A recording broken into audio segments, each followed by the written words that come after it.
المشاهدين، اليوم كان عرس عائلي جميل وسهرة كبيرة. رجعنا للأمجاد ديال الفنانة أم كلثوم، وأن الدار البيضاء فيها فن ديال أم كلثوم وعشاق الغناء، يعني الطرب، الفنان الراحلة أم كلثوم. اليوم معنا الأستاذ اللي بصراحة ما لقاوش بحالك، لأنك أنت من ذوي الروافد الأغنية الكلاسيكية والأغنية المغربية والأغنية ديال الأغاني ديال أم كلثوم. اليوم ربطتي الماضي يعني بالحاضر، اليوم برهنتي على الكفاءة ديالك أستاذ ديالنا. اليوم شفنا هناك شخصيات نافذة من العاصمة الاقتصادية جاوا لهذه السهرة، واليوم تم تكريم فنانة ربما يحكي لنا عليها، وتكريم المرحومة أم كلثوم كذلك. ولكن كان الجمهور تجاوب الجميل، هو الجمهور تجاوب مع الفنان القدير سقلا، يعني بالإشارات. هذا شيء جميل. والآن هو أستاذ كيتلمذوا على يد الشباب في العاصمة الاقتصادية الدار البيضاء. هذا راجع إلى الفن الأصيل. إذا مرحبا بك أستاذ قلا في هذا الحوار مباشرة مع جريدة ماروك 24 تي في. دونك ضيف شرف كفنان، مرحبا بك معنا لأول لقاء مع سيادتكم. حاول تقدم لنا الاسم ديالك والتجربة في ميدان الفن واسم الجمعية المعروفة على أوساط البيضاوية وعلى أوساط مدينة الرباط العاصمة الإدارية وكذلك شمال المغرب، اللي هو نقربوا المواطن مع متتبعي قناة ماروك تي في. مرحبا بك. اولا شكرا جزيلا لكم على كونكم جيتوا درتوا التغطيه لهذه السهره الفنيه.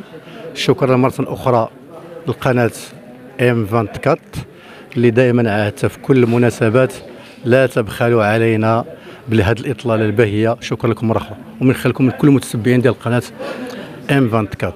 الصفة ديالتي أنا أستاذ بمجموعة من المعاهد الموسيقية بالدار البيضاء، وأستاذ كذلك بمعهد تابع لوزارة الثقافة.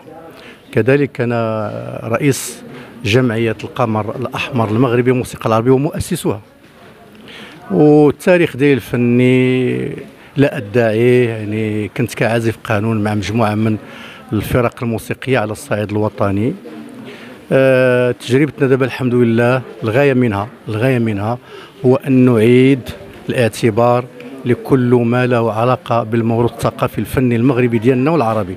لأن الحمد لله يعني الخزينة المغربية فيها الحمد لله أعمال خالدة، ولكن حنا دابا كنمشيو في الذاكرة من خلال هذه المناسبات اللي كنحاولوا جاهدين من خلال يعني المجهودات ديالنا الشخصيه والامكانيات ديالنا الشخصيه، باش كنحاولوا نخلقوا نوع من السهرات اللي نخليو ديك العلاقه ديال الاغنيه الطربيه المغربيه والعربيه تكون بقى ديك العلاقه بينه وبين الجمهور، حتى لا يعني تصبح هذه الاغنيه في يوم من الايام لا قدر الله تمشي في طي النسيان. يعني المقاطعه ديال الحي الحسني اذكرها باسم، اللي بهذه المناسبه كنشكر السيد الرئيس ديالو وكل الاعوان على تسهيل الخدمات باش وصلنا اننا هذا المسرح خلاوه في راه الاشاره ديالنا اللي عملنا في هذا الحفل.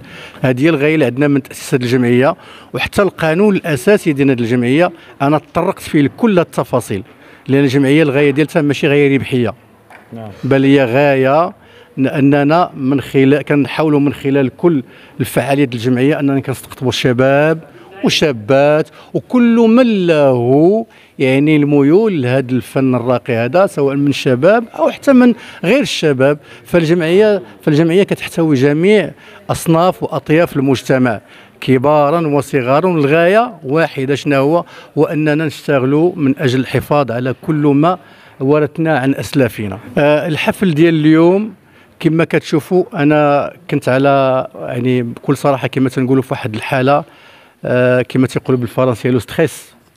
لو ستريس يعني كان واحد لو ستريس ماشي في انا كل فعاليات الجمعيه كل فعاليات الفرقه من مطربين واصوات شفتوا تبارك الله الاصوات الغنائيه اللي دازوا معنا اليوم، منهم الاستاذ سيدي عزيز اللواء اللي تبارك الله يعتبر من الاصوات الخامه الكبيره القوي على الصعيد الوطني، هذه بشهاده الجميع. لاله رجاء تبارك الله لفيف اللي شفت تبارك الله القيمه الصوتيه ديالتها اللي الاصوات راه ما كاينش في مصر. هاد الاصوات اللي شفتوا عندنا ما كانش في مصر. ضيفة الشرف شكون اللي كيفاش ديك الفنانه تم الاستقطاب ديالها وكانت هي ثاني ام كلثوم في مصر؟ هذه الأستاذة القديرة والكبيرة والتي أعتبرها مفخرة لهذا البلد الأمين، هي من الرواد، هي من الرائدات اللي تبنات عليهم يعني الأغنية المغربية في أواسط الستينات وبداية السبعينات.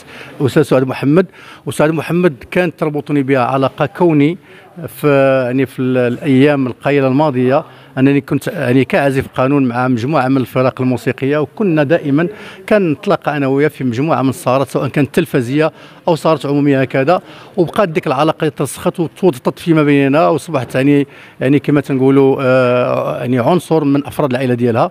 ولكن من بعد 25 سنه اللي انقطعت فيها على الميدان الفني باعتبار او بحكم ان الزوج ديالها الرفيق ديال توفى رحمه الله عليه، فاعتزلت عن الفن. ولكن انا ملي دابا يعني فكرنا او ارتئينا باش نعملوا هذا الحفل بهذا الشكل هذا، فما كان علي الا ان اطرق بابها واستقبلتني، واقنعتها في الوقت اللي كان يعني خذت قرار انها صافي ما تبقاش، ولكن قنعتها ودات بوجهنا الله يجزي بخير اليوم جات، وهذا الشرف عندنا. ربما هذه السهره هذه غادي تخلد الذكرى ديال هذا يعني الحدث، وكنتمنى الله سبحانه وتعالى باش يبقى لي حتى انا في الارشيف ديالي ومن خلال كل الاصدقاء ديالي اللي كانوا معي شاركوا معي اليوم. شكرا.